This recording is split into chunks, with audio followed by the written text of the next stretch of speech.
Boys, we're back.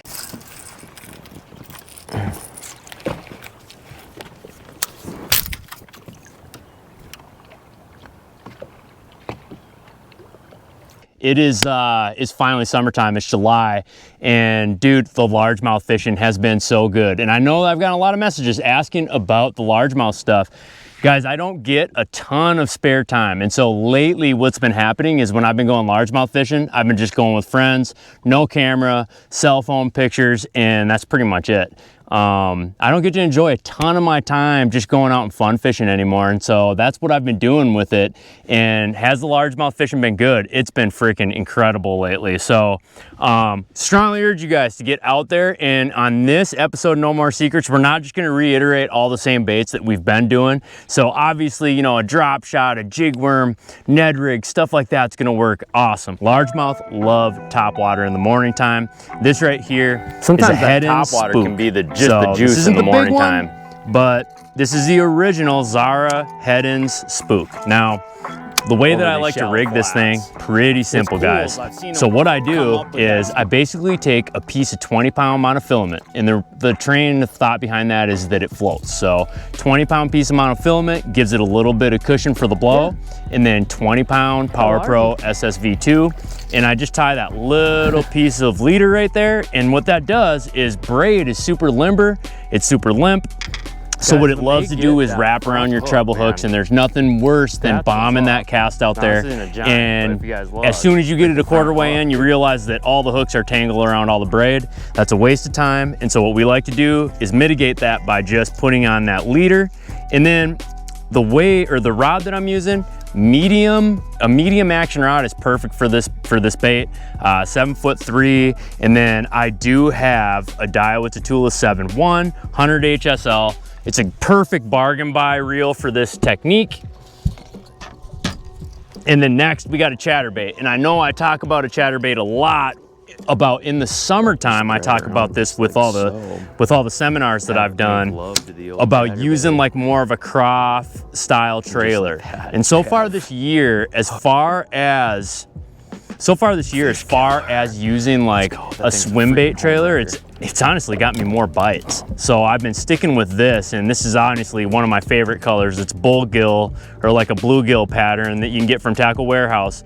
Just a sweet little bait, and I've been catching the heck out of them. Now, biggest thing with the chatterbait, you really got to slow roll it, man. You really got to learn to reel it a lot slower, let it catch on the grass. That's how you're going to trigger the bites. A lot of guys that are winding it super fast, they catch a lot of pike with them. And I hear that from a lot of guys that tell me that they can't catch them good on a chatterbait. So running 20-pound fluorocarbon, straight fluorocarbon to a 7'4" medium heavy fiberglass rod, it's just gonna make all the difference in your landing percentages. So one thing that I find out compared to a graphite rod is that I just land more fish. The hookup ratio goes way better. All right, next we got a frog, and we got a little poppin' frog by Scum Frog, and I got the Halo BB Series frogging rod. Now, this is a medium heavy. It's more for open water frogging, not like slop frogging. I don't do a lot of frogging in thick cover. That's not really the way that I like to fish, but if I did, I'd bump up to like that heavy BB Series. But this is a freaking sweet rod. It's not just a frogging rod. You can flip with this too, flip a Texas rig with it. It works great for that. Type of line that I'm running, PowerPro, regular original PowerPro. It's 50-pound braid, and one thing that I can't stress enough is I don't think that you need to run 100-pound braid. And then another thing is I really like the original PowerPro for this technique, and not so much the SSV2. Particularly the SSV2, it's much more like slick and a lot softer. This stuff's more abrasive, so it cuts through grass and it cuts through those pads. If, say, that bass pulls your bait down and wraps you around a pad, this stuff will cut the shit out of it and you'll be just fine. Cut a little bit of those legs off. I don't leave them all the way. It seems like I get short striked a lot when that happens. And then I got the Daiwa Tatula Type R, and I got a high speed gear ratio reel on this. This is an 8-to-1, so I strongly suggest something that picks up lines super fast. That's what you want for frogging, for sure. Next, we got a sneaky flipping setup that hurts me that I'm gonna show you guys this, but I got a sneaky little flipping setup that I'll show you guys that gets bit on quite a bit. And all it is a regular Texas rig, but what we got is we got that little finesse TRD. And then for the hook that I'm using, I'm not using a ringed wide gap hook. I want this bait, I want this bait to go straight down and for it to be just that, a stick bait. And so the hook that I found that works the absolute best for this is a VMC Redline EWG number 2. So number 2 VMC Redline EWG. In this thing, guys, when I flip next to somebody, especially in like the months of late July, August, once the fish start getting super pressured and we get that like dog days of summer deal, this bait just out catches a lot of them. And I've stood on my deck and flipped with some like really good flippers and just out caught them with this bait. And it has a lot to do with the bait, not so much the technique. So flipping it with a medium heavy rod, straight fluorocarbon. I don't really get into super thick cover. And so flipping it on a medium heavy rod, 20-pound Seaguar Tatsu, and I got it with a Shimano Metanium. So definitely a great setup and great way to flip and catch them during the dog days of summer. Next, I got one of my favorite rods for fishing as a co-angler. If you're a co-angler fishing in the Bass Club, and then offshore fishing too. Sometimes you run into those really picky fish, and this is gonna replace my finesse football jig. This is a Carolina rig. Okay, and the way that I have it rigged up, it's a timeless bait. I don't care what anybody says. I don't hear a lot of guys wanting to throw this very often anymore. And part of the reason why is because of scope, right? We know where the fish are. We know that we can just scope them and drop it right on their heads. But sometimes those fish get really skittish. And one of the things that I really like to do when that happens is turn off the live scope or face the live scope the opposite direction. Chuck this thing behind the back of the boat and just soak it, and you will get bit. It's almost guaranteed. And one thing that I typically like to do if I am using braid is I would actually use like a monofilament leader because it floats.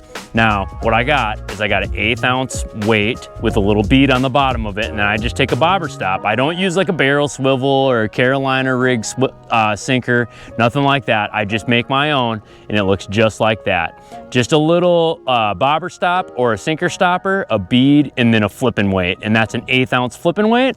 And then what I do is I just have my lead line, maybe like 1.5 feet or so, and then this is the Big Bore by Net Baits Hex Tech lineup, and it is just a fish catcher when you Carolina rig this thing. It's almost like a craw tube or a tube, just a more slender version of it, and it just, guys, it gets bit. Like, drag that thing across hard bottom. And one thing that I've noticed with the unseasonably warm weather going into the season is a ton of our hard bottom spots in clear lakes have a ton of rock snot on them. And there's 2 ways to fish that stuff. When you get witch's hair or rock snot all over it, you can either Carolina rig and keep the bait up off the bottom, or you can drop shot. And for me, I'd rather pick up that whooping stick, man. That whooping stick's gonna get bigger bites. I can put a bigger bait on it and get bigger bites with it.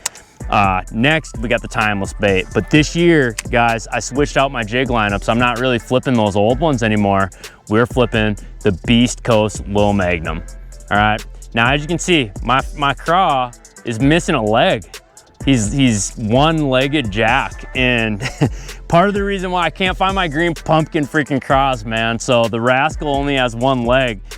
Green pumpkin, going to a green pumpkin, Beast Coast Little Magnum, 1/2 ounce jig, you know, between 1/2 ounce and 3/8. I usually will flip a 3/8. I like it a little bit better. I feel like I get bit more. But the grass is getting thicker now that we're getting later in the season, and that means that I want to beef that up just to make sure that that bait gets through the grass. That's the most important thing, is that it gets through the grass. So 1/2 ounce weight, and then we got the Halo BB Series jig rod, man. Medium heavy, 7 foot, medium heavy, 7'1". This rod is like literally one of my favorite jig stick rods that I've ever owned. I can see a couple different uses for this. I feel like I could throw a bladed jig with this. Another thing that you could do with this, Texas rig it. You could take a Texas rig, use it for that. Definitely a great Texas rig rod. And then we have straight 20-pound fluorocarbon, Daiwa Samurai fluorocarbon, 20-pound. I was telling you guys earlier in the season, I've been going back and forth between this Daiwa Samurai and Seaguar Tatsu.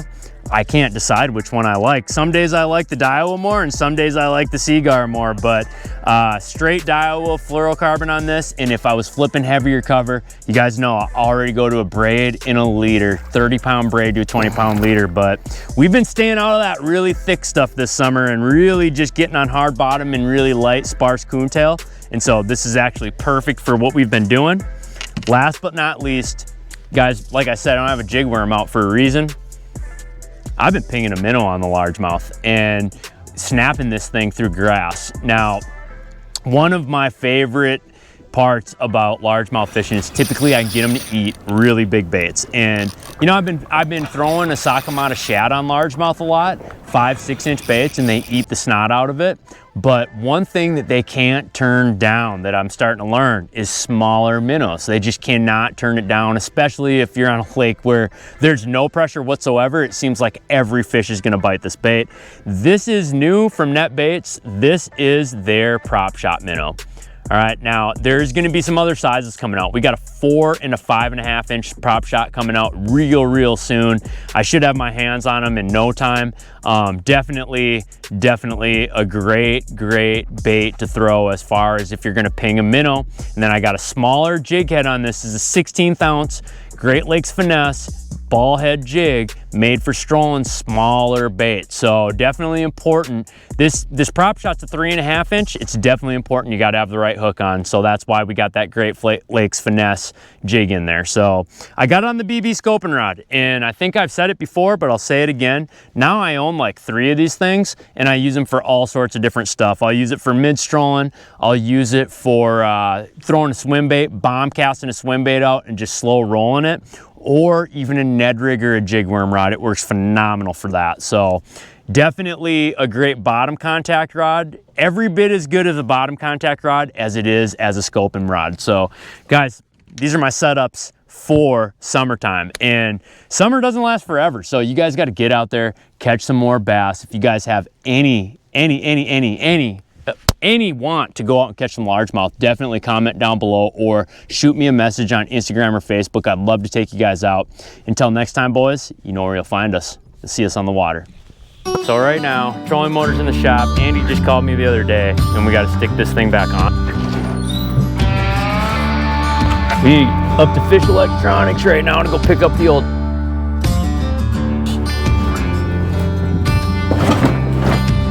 guide. The answer is pretty simple.